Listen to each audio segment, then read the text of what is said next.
Welcome to Just Do It Art. Today we're going to be doing an origami hat using one square piece of paper. Alright, let's begin.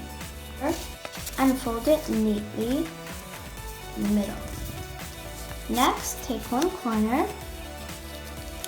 and bring it to the very bottom of the square. Do that with the other side.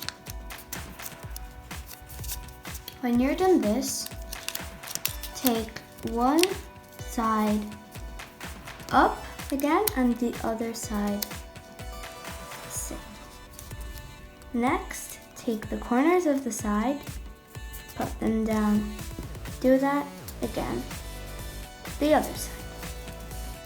Now that you have the top done, take the folding edge here and apply some PVA glue with a small scoop. Once you have your glue on your skewer,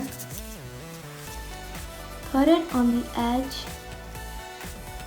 of one side and then take some more and do it on the other side. If you don't have PVA glue, you can always use a glue stick. Now, take one side and push it down onto the other. Do that with the other sides too. Once you've done that with one side, you can do it with the other. So that's your origami hat done. You can always not use the glue, and make sure you like and subscribe. Goodbye.